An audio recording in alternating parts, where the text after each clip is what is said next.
One of the most important things for a fantasy manager over the summer as they prepare for their draft is fantasy rankings. It's a common language. Everyone gets it. You put out your rankings. For years, I didn't.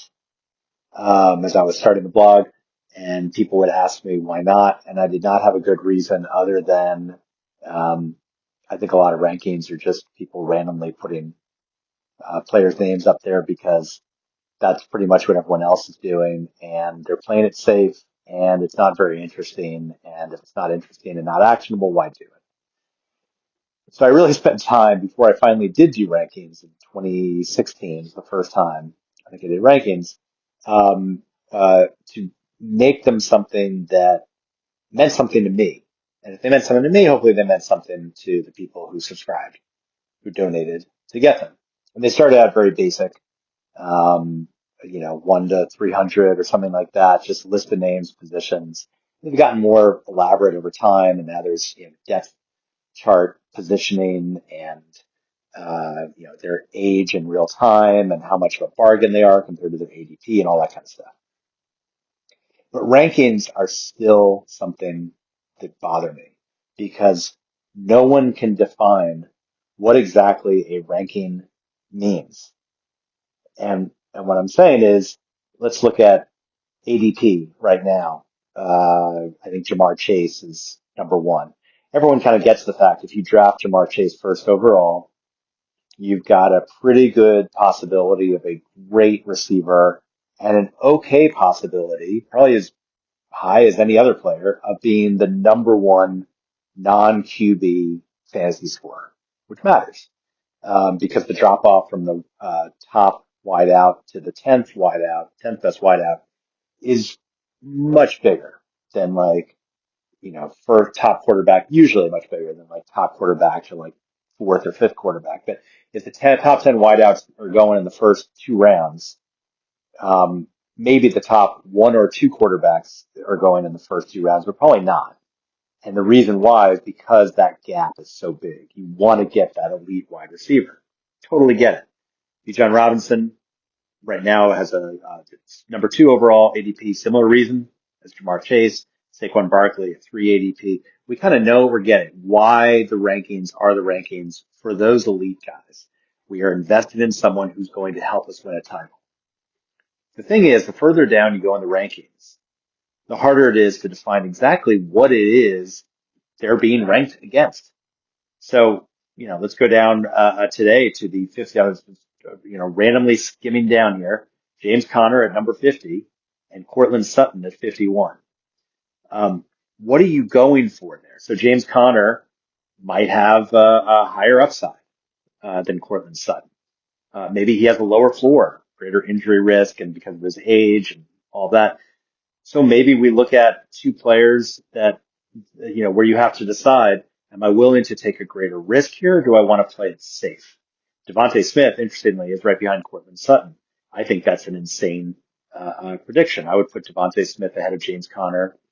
No questions asked as an in his prime receiver, even if he's the number two, quote unquote, in Philly, he could rival AJ Brown any given week for number one. He's that talented, in my opinion, and he has a top 10 history. He has been that good before. So get even lower, then it gets even. I'm going to 100 right now. Javonte Williams, Dallas's de facto number one running back, and 101 is Ramondre Stevenson. Are you saying then with ADP that Javonte Williams has a better chance than Ramondre Stevenson of having the most points? Or does that ranking mean that Javonte Williams is much safer than Ramondre Stevenson if you want a better floor? Most people would say, well, it's the higher ceiling, naturally. But it's not naturally to me, because if it were the higher ceiling, then at a certain point, handcuffed running backs would be ranked much higher. Nick Chubb might be ranked ahead of his 154 overall ADP. Jerome Ford, excuse me, might be higher than 153. Um, uh, Especially, if he turns out to get some starts.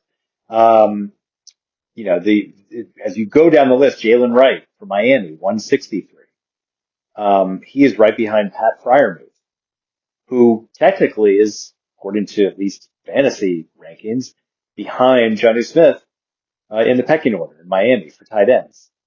So you've got Jalen Wright ranked one spot behind Pat Fryermuth. To put that in perspective, you have a pre-prime running back who is a handcuff in Miami, which when everyone is healthy is a very good offense compared to Aaron Rodgers throwing to his backup tight end.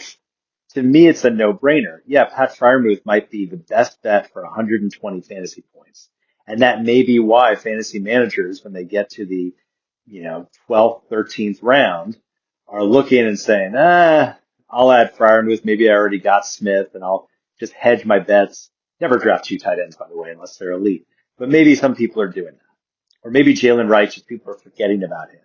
Whatever it is, it makes no sense that Jalen Wright would be behind Pat Fryermuth unless the high floor was the reason for it. That's my concern with rankings. And that's why ADP is so flawed and why when I create my rankings, I don't start with ADP. I start with where I think the players should be. And then ADP, when I look at it, yeah, there's some influence in terms of, well, yeah, there's some logic there. But by and large, the rankings are the rankings because ADP, if you read too much into it, can totally skew what you're trying to achieve with rankings. Rankings, you have to decide, do you want to play it safe in round 15 or do you want to go for the big home run? If you go for the big home run, or the Hail Mary using the correct analogy, then you go with a handcuff running back, a lottery ticket. You don't go with a backup tight end who's, at his best is probably going to be the 12th, 13th, 14th best fantasy tight end if things break perfectly. You could go down even further and say there's a bunch of quarterbacks who all have top 10 potential. I use the phrase if things break right, but it is true. If things break right. Geno Smith is the 27th ranked quarterback. Sam Darnold is the 28th best. It doesn't seem realistic that they have no shot of being in the top 20. So if they have no shot of being in the top 20 and they've had a history, even if it's brief, of putting up top 10, top 12 numbers, then why can't they do it again? Why are they behind Anthony Richardson? Is it because Richardson has the higher ceiling? Maybe. But Richardson has the worst floor of those three guys because unlike Richardson, Geno Smith and Sam Darnold are the starters until further notice. Anthony Richardson is battling for the starting job out of camp. So again, this is why I get really worked up over rankings. It doesn't mean that I don't keep putting them out there. And it doesn't mean that I know exactly why each player is where they're supposed to be. There's over 400 guys in my rankings. I try my best to be deliberate about where each player is supposed to go. But I am basing it off of, in any given moment in time, if I'm drafting, where do I feel like I want the highest potential impact the deeper I go into a draft. In the early rounds, I'm playing it relatively safe with elite players. And then in the middle rounds, let's say 5, 6, 7, I'm trying to find elite talent at a position if it exists. If it doesn't, I'm going with a great player, someone who can easily get me 200 plus fantasy points, and hopefully better. But as I start getting down into rounds 12, 13, 14, 15, I'm still looking at 200 points as the target. I'm still looking for the guy who, the Jordan Mason of last year. If Christian McCaffrey can't go, who's the guy who's going to step in? In this case, Correndo, and be the guy and get me 200 fantasy points by starting every week.